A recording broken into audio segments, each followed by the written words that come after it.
السلام علیکم ورحمت الله وبرکاته. د نهم ټولګي ګرانو زده کوونکو په دې هیله چې جوړ و روغ به یاست. د نهم صنف د دیني ښوونې درس درته راغلاست شوی. د درس یوه مو حواله ده. راځو په درس باندې شروع کوو. بسم الله الرحمن الرحیم.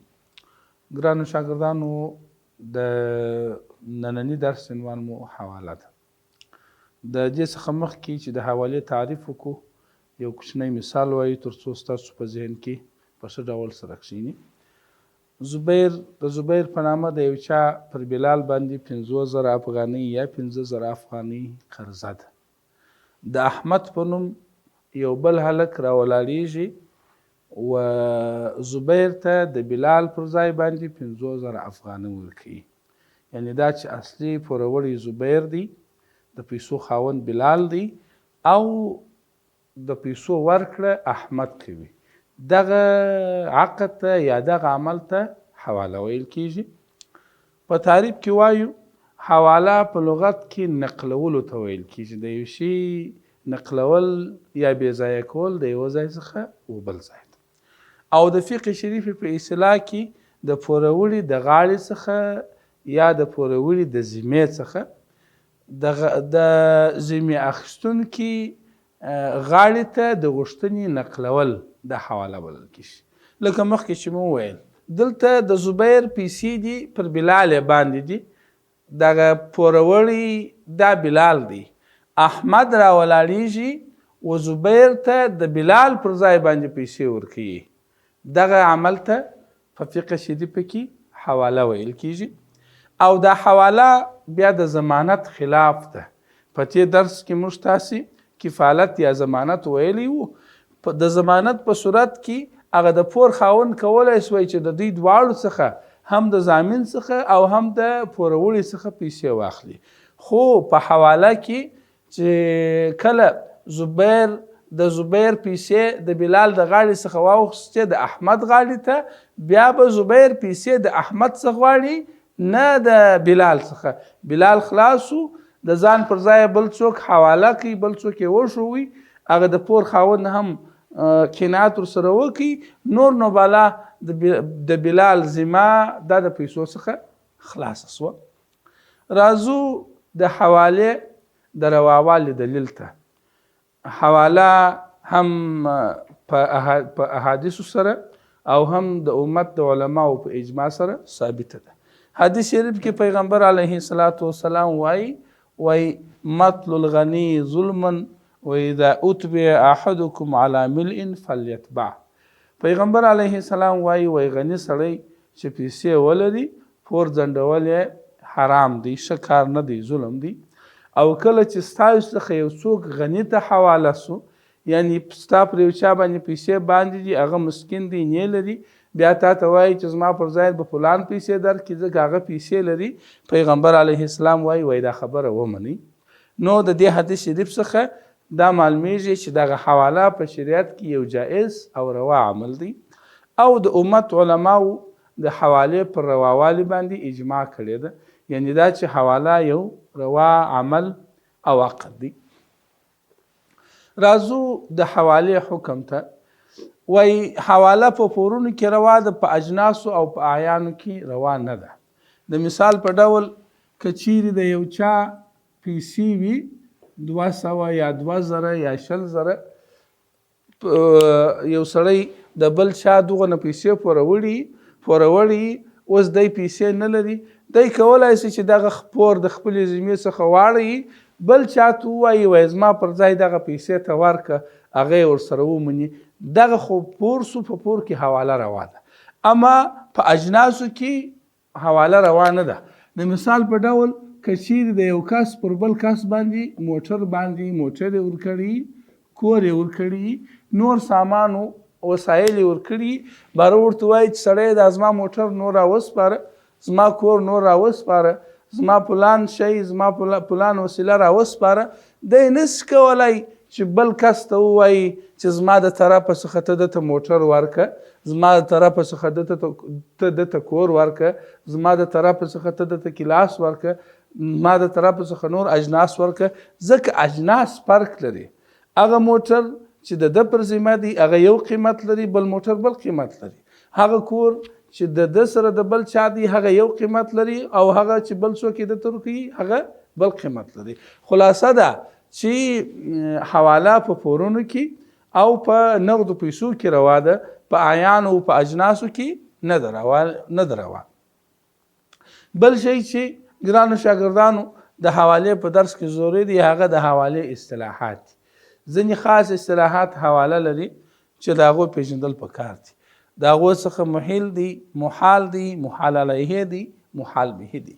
محیل هغه پورې وړي ته ویل کېږي.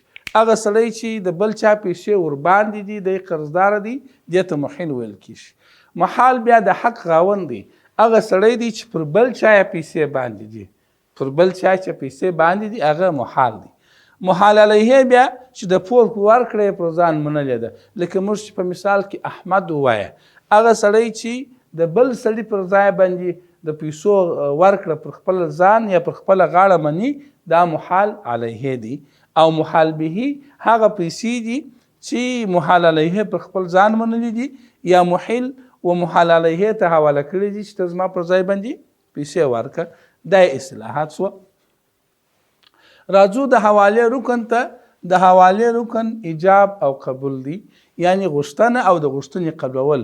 البته ایجاب باید د محل د لوري وي، دغه پوروړي دی باید غوښتنه وکړي چې زما د طرف څخه ته پیسې ورکړه، او قبول باید د محال یا د حق د خاوند د لوري وي چې سمه ده، ستا پر ځای زه پیسې د فلان څخه اخلم، یا دغه عقد ما ته قبول دی چې ستا د ذمې څخه پیسې واوښتې پر فلان باندې ثابت شوې، او هغه هم اقرار وکړي.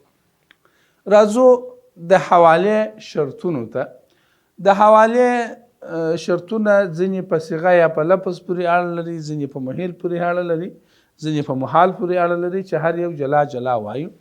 اول د صیغې یا د لفظ شرطونه، یا فرضاً د ایجاب او د قبول شرطونه.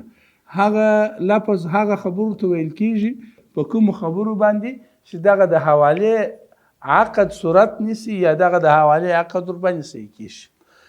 د صیغې یا د لفظ په شرطونو کې اول شرط دا دی چې ایجاب او قبول به په یو مجلس کې وي. دلته 4-5 ملګري سره ناست دي، دوه یو عقد وکړي، یو بل ته ویل چې ستا چې پر ما باندې 50,000 افغانۍ دي هغه به فلان درکړي، هغه ورته ویل چې سمه ده زه درکوم. دغه بل د حق خاوند به هم دا خبره قبلوي په همدې مجلس کې. که چیرې د دې مجلس څخه ولاړ شول د باندې ووته، بیا یې په بل مجلس کې هغه ایجاب قبول کړي، هغه شرط یې قبول کړي، صحیح کېږي نه، بیرته په هغه مجلس کې ایجاب و قبول د سره راګرځي. او دوهم دا د صیغې دوهم شرط دا دی چې عقد به قطعي وي، اختیار به نه پکې کې.